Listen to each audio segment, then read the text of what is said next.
दर्शकों, भारतीय निर्वाचन आयोग ने निष्पक्ष और पारदर्शी निर्वाचन प्रक्रिया को सुनिश्चित करने के लिए पूरे देश में विशेष गहन पुनरीक्षण अभियान इंटेंसिव रिवीजन का जो कार्यक्रम है वो प्रारंभ कर दिया है। और इसी क्रम में हमारे प्रदेश राजस्थान में और विशेष तौर पर बात करें चूरू जिले की, तो यहाँ पर भी पिछली 4 नवंबर 2025 से ये प्रक्रिया शुरू हो चुकी है। इस एसआईआर के बारीक पहलुओं को जानने के लिए और किस प्रकार से चूरू जिले में इसका आरंभ हुआ है और आगे किस प्रकार इसकी क्या रूपरेखा रहेगी, इन तमाम मुद्दों को तफसील से जानने के लिए आज हमारे समक्ष हैं चूरू जिला निर्वाचन अधिकारी एवं जिला कलेक्टर चूरू श्री अभिषेक सुराणा जी। आइए इनसे जानते हैं। वेलकम सर चैनल पे। नमस्कार अभिषेक जी। सर, हम जानना चाहेंगे कि चूरू जिले में जो 4 नवंबर से ये जो प्रक्रिया शुरू हुई है, इसकी आगे क्या रूपरेखा रहेगी, किस प्रकार की आपकी प्रोसेस रहेगी? देखिए, जो ये 4 नवंबर से हुआ है, तो 4 नवंबर से 4 दिसंबर तक एक गणना घर घर गणना वाला फेज है, इन्यूमरेशन फेज जिसको कहेंगे। इन्यूमरेशन फेज के अंतर्गत हम हमारे बीएलओज प्रत्येक इलेक्टर है 16,90,000 जो हमारे इलेक्टर्स हैं, उन सभी फॉर्म देंगे और उस ईएफ फॉर्म को भर के उस पर एक उनकी रंगीन फोटो लगा के और फोटो लगाने के बाद उसको वापस लेंगे और उसको डिजिटाइज करके ऑनलाइन अपलोड करेंगे। उसके बाद हम रोल पब्लिश होगा जो 8 दिसंबर को होगा। 9 दिसंबर से लेके 8 जनवरी तक हम लोग क्लेम्स एंड ऑब्जेक्शंस लेंगे। हर वो व्यक्ति जिसके जिसके ईएफ फॉर्म की स्क्रूटनी पे हमें कोई उसमें त्रुटि क्लेम्स या ऑब्जेक्शन लगते हैं, तो उन सभी लोगों की विस्तृत रूप से जांच करी जाएगी और जांच करने के बाद उनको फाइनल रोल में शामिल करना है या नहीं करना है, इसका डिसीजन हमारे ईआरओ साहिबान जो कि एसडीएम्स होते हैं वो 31 जनवरी तक लेंगे और 7 फरवरी को जो है फाइनल रोल का जो है पब्लिकेशन किया जाएगा। एसआईआर का जो मुख्य उद्देश्य है वो ये है कि हमारा जो वोटर लिस्ट है उसको त्रुटि रहित बनाना, उसमें किसी भी तरह का अगर दोहरापन है उसको हटाना और ये वैलिडेट करना कि जो भी सारे लोग वोटर लिस्ट में हैं वो भारत के नागरिक हैं।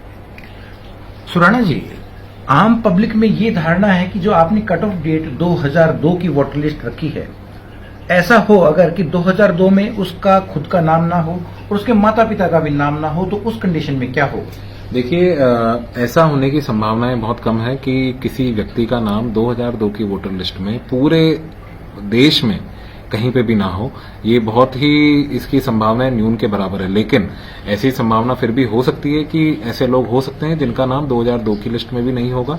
ऐसे लोगों की जब हम ईआरओ के ईएफ फॉर्म की स्क्रूटनी करेंगे, तब हम जब ये पाएंगे तो उन लोगों को नोटिस जारी करेंगे। नोटिस जारी करने के बाद जो 13 दस्तावेज माननीय चुनाव आयोग ने जो निर्धारित किए हैं, उनमें से किसी दस्तावेज को प्रस्तुत करने पे उसकी वैलिडिटी की जाएगी कि ये व्यक्ति यही है जो ये क्लेम कर रहा है और उसके बाद उनका नाम वोटर लिस्ट में जोड़ा जाएगा। अभी हाल ही में बिहार में एसआईआर की प्रक्रिया चल रही है और वहां बहुत बड़ा एक आम जन में भ्रम माने या क्या माने जो भी हो रहा है, ऐसा ही अब आपको कहीं प्रदेश हमारे राजस्थान में चूरू में भी ऐसा कुछ दिख रहा है? देखिए, बिहार में एसआईआर पूर्ण हो चुका है और अभी चुनाव की प्रक्रिया एकदम अंतिम चरण में है। हमारा जो एसआईआर है वो बिहार से काफी अलग है। बिहार के एसआईआर में गणना वाले फेज में ही वो लोग सारे 13 डॉक्यूमेंट्स इकट्ठे कर रहे थे।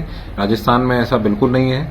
गणना वाले फेज में इन्यूमरेशन फॉर्म के साथ हमारे वोटर्स को, हमारे इलेक्टर्स को कोई सा भी दस्तावेज साथ में नहीं देना है जब तक कि उनको ईआरओ साहिबान कोई नोटिस ना जारी कर दे या कोई स्क्रूटनी के टाइम कोई आपत्ति दर्ज होती है उसमें कोई नोटिस जारी होता है, तब उनको एक तो डॉक्यूमेंट देने हैं, जबकि बिहार में ऐसा नहीं था। दूसरी बात, एक जो ये बात बार बार आती है कि किसी भी तरह के वोट काटे जाएंगे, ऐसा बिल्कुल नहीं है।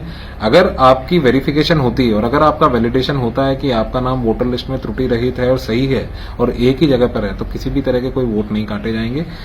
एक ही शर्त है कि 2002 की वोटर लिस्ट में आपका स्वयं का या आपके माता या पिता का नाम जो है अगर हम लोकेट करने की स्थिति में आ जाते हैं तो हम ये वैलिडेट कर लेंगे कि आप वही व्यक्ति है जो आप क्लेम कर रहे हैं। अभी आपने इस अभियान की कुछ कट ऑफ डेट्स बताई कि इस तारीख तक ये होगा, इस तारीख, उन तारीखों पर आम पब्लिक, आम मतदाता अपना मान लो किसी भी कारण से जुड़वा नहीं पाता है या त्रुटि रह जाती है, तो इसके लिए आगे क्या ऑप्शन मिलेगा उसको? जी देखिए, ऐसा है कि 4 नवंबर से 4 दिसंबर तक हमारे बीएलओस प्रत्येक मतदाता के पास हाउस टू हाउस जाएंगे।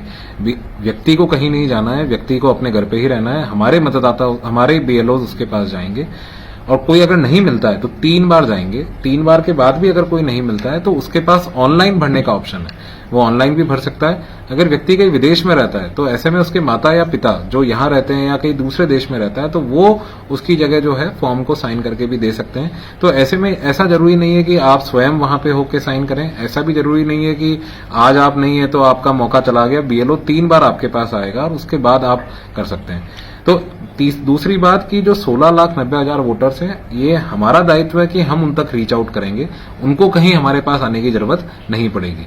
फिर भी अगर कोई ऐसा व्यक्ति रह जाता है तो फॉर्म 6 के माध्यम से अपना नाम जुड़वा सकता है, फॉर्म 7 के माध्यम से नाम को डिलीट करवा सकता है, शिफ्ट करवा सकता है। जी। बुक कॉल नाम का भी इसमें ऑप्शन दिया गया है, इसका कैसे यूज करेंगे? देखिए, इसका प्रयोग ये है कि अगर किसी को कोई डाउट है और बीएलओ से अगर वो अपने डाउट पूछना चाहता है, कोई बात करना चाहता है, कोई क्लेम या क्वेरी रेज करना चाहता है, तो ये ऑप्शन जो है वो दिया गया है। जी, आपके पूरे चूरू जिले में कितने बीएलओ इस काम में लगे हुए हैं? देखिए, वर्तमान में चूरू जिले में लगभग 1570 जो बीएलओज हैं हमारी 6 विधानसभाओं में लगे हुए हैं और लगभग 16,90,000 वोटर्स हैं जिनको हमारे ये बीएलओ सत्यापित कर रहे हैं।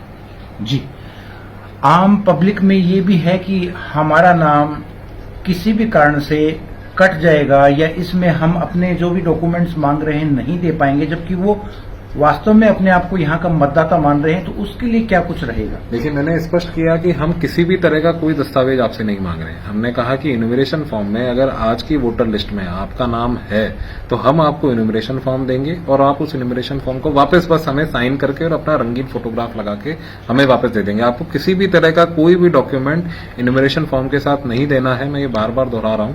आप जब हमें उसे वापस दे देंगे, आपने जो भी जानकारी भरी है, हम आपको ड्राफ्ट रोल में उसको पब्लिश करेंगे और हम आपके इन्यूमरेशन फॉर्म की स्क्रूटनी करेंगे। उसमें अगर हमें कोई कमी पाई जाती है तो हम नोटिस जारी करके आपसे दस्तावेज लेंगे। ये चीज मैं बार बार दोहरा रहा हूं कि दस्तावेज हमें कोई भी अभी नहीं देने हैं, हमें सिर्फ एक रंगीन फोटोग्राफ, और वो व्हाइट बैकग्राउंड पे होना जरूरी बिल्कुल नहीं है। आपका सिंपल एक पासपोर्ट साइज रंगीन फोटोग्राफ आप तैयार रखिए, तब बीएलओ आपके पास आए, इन्यूमरेशन फॉर्म को उस पर लगाइए और 2002 की वोटर लिस्ट में आपका या आपके माता पिता का नाम पूरे देश में जहां कहीं भी था, देखिए voters.eci.gov.in करके वेबसाइट पे आप ढूंढ सकते हैं कि 2002 की वोटर लिस्ट में आपका नाम कहां था। तो आप वो ढूंढ के बस हमारे बीएलओस को बता दें, इतना ही हमें लेना है। हमें न 2002 की वोटर लिस्ट की कॉपी चाहिए, न उसका प्रिंट आउट चाहिए, न हमें आधार की कॉपी चाहिए, न कोई प्रिंट आउट चाहिए। हमें किसी तरह का कोई दस्तावेज इन्यूमरेशन फॉर्म के साथ नहीं चाहिए। तो ऐसे में मुझे लगता है कि किसी तरह की घबराने की कोई जरूरत नहीं है। आज अगर आपका नाम वोटर लिस्ट में है तो आपको इन्यूमरेशन फॉर्म मिलेगा और आपका नाम, अगर इन्यूमरेशन फॉर्म आपने भर के दिया वापस हमें, तो आपका नाम हम वोटर लिस्ट में बिल्कुल आएगा। सुराना साहब, आपको चूरू जिले के मतदाता और आम नागरिक सुन रहे हैं, अपनी तरफ से एसआईआर के बारे में क्या संदेश देना चाहेंगे, क्या अपील करना चाहेंगे ताकि ये प्रक्रिया बिना किसी भ्रम के और सुचारू रूप से संपन्न हो सके? देखिए, मैं आपके चैनल के माध्यम से यही अपील करूंगा कि इलेक्टर्स को किसी भी तरह से घबराने की जरूरत नहीं है, कोई भी कागज इकट्ठे करने की जरूरत नहीं है। आप सिर्फ अपने परिवार के सभी मेंबर्स का रंगीन पासपोर्ट साइज फोटोग्राफ एक अपने पास रखें, सभी सदस्यों का, और साथ में ये पता कर लें कि 2002 की वोटर लिस्ट में आपका नाम या आपके माता पिता का नाम कहाँ था। मैं इसलिए कह रहा हूं कि कई बार हमारे जब घर में शादी होती है तो जो हमारी बहुएं हैं, हो सकता है कहीं दूसरे स्टेट से आई हो, दूसरे जिलों से आई हो, दूसरे कस्बों से आई हो, तो ऐसे में उनके माता पिता का नाम 2002 की वोटर लिस्ट में कहा था। अगर आप ये पहले से पता करके रख लेते हैं तो जब बीएलओ आपके पास आएगा तो बड़ी सहज तरीके से आपको उसको ये सब बता देना है। वो फॉर्म भरने में आपकी मदद करेगा और फिर वो एक फॉर्म खुद ले जाएगा, एक फॉर्म आपको दे देगा। तो बस 2 ही अपीलें मेरी आपसे रहेगी कि एक रंगीन पासपोर्ट साइज फोटो और एक 2002 की वोटर लिस्ट में नाम। अगर ये आप पता कर लेंगे तो बस इतना ही हमें चाहिए और इसके अलावा हमें कुछ नहीं चाहिए। धन्यवाद। दर्शकों, अभी आप सुन रहे थे चूरू जिला निर्वाचन अधिकारी एवं जिला कलेक्टर चूरू श्री अभिषेक सुराणा जी को एसआईआर पर। आज का ये कार्यक्रम आपको कैसा लगा, इसके लिए आप हमें अपना फीडबैक जरूर दीजिएगा। नमस्कार।